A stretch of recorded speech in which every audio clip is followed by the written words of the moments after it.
They said I was a Muslim because I was born into a Muslim family. I was one of 7, third daughter in the family, and I was born in Dudley. I was a third daughter, and that was culturally not acceptable, and so I was a complete disappointment for my father. When I was 2, my father was into cars. I'm on the boot of the car and everybody else is around me.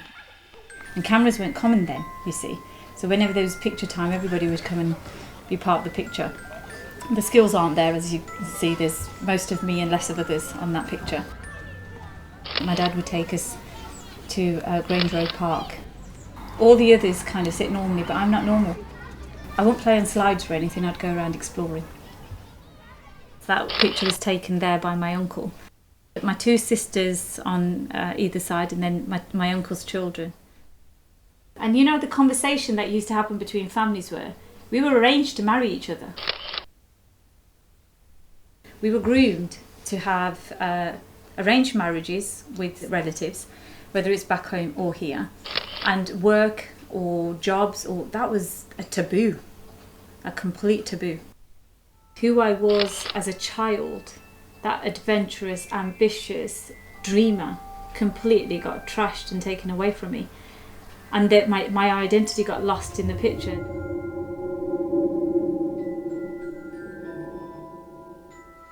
I loved school.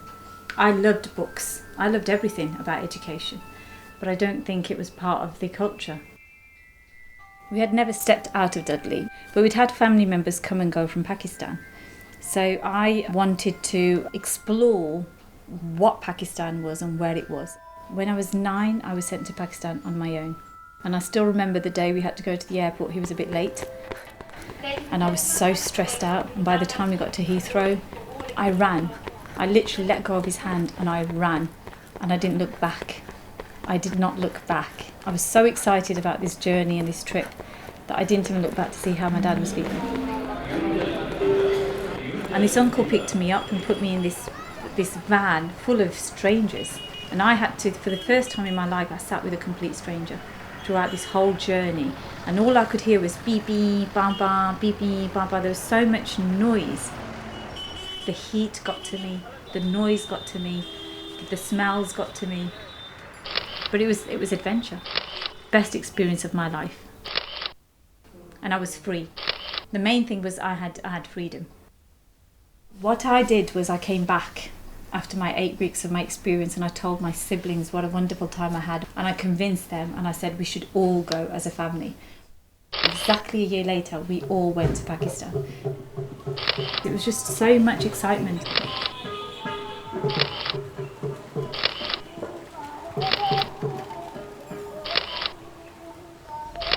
And that's a picture that was taken with my little sister and one of the cousins. So that's my sister Serena. That's my cousin in the middle. That's me. This is my granddad's garden. He used to plant a lot. That's his garden and his flowers, but that's as much you would see. You don't see greenery.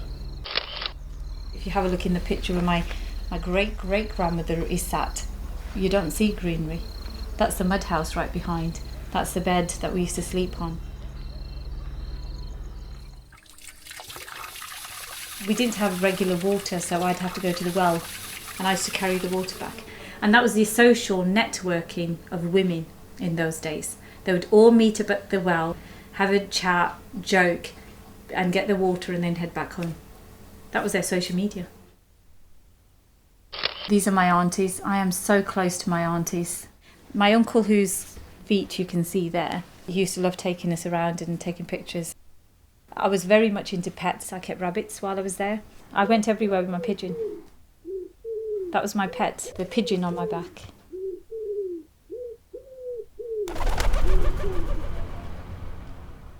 I remember the laughing, the playing, the childhood, the atmosphere, the heat.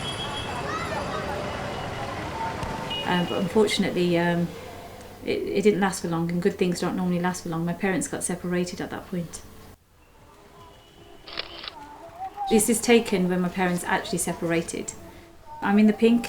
My younger sister is on one of the sides. She didn't want to be in the picture, but she is. My brother, Zahid. and Tahlil. He's my youngest brother. This is taken one of the days that we were going for our passport pictures so that we could come back to the UK. We were so tight as a community. It was so much of a tight circle that there was no gaps for anybody to come and interfere. What we wore, what we ate, what we did was all dictated by not even our own parents but by others. I said I was the odd child. I was the odd child. I would challenge it. Every time my mum would say, this is not something you can do, I'd go back and say, where does it say? Where does it come from? What are the reasons? Oh, just because I said so, it wasn't good enough for me. I wasn't coping very well with the separation. And so I went back to stay with my dad. When I left for the airport, I knew I wouldn't come back. I knew there was no way I'd come back. So I grabbed whatever English books I could get hold of and I put them in my suitcase. And I remember my uncle taking me to W.H. Smith and saying, buy whatever you want. I didn't want sweets, but I went to the shelf and picked up the thickest book I could find. And those were the books that I survived with for the years that I did stay there without any education. Although I would come and go for short periods of time to see mum and come back again, I wouldn't leave my dad completely. So I went when I was 11 and I kind of properly returned when I was 16. And the reason why I returned back, because the scenario changed and all of a sudden we had this influx of people, extended relative, coming to clean up the house, and we thought, what the hell's going on? I didn't know anything about it. And then an extended member of the family who we used to call uncle came and told us that, oh, you're getting married tomorrow. I cried. My father arranged my marriage because he thought that once you're married, you belong to your in-laws. And I cried and I cried and I cried until my eyes dried out to say, what the hell's just happened?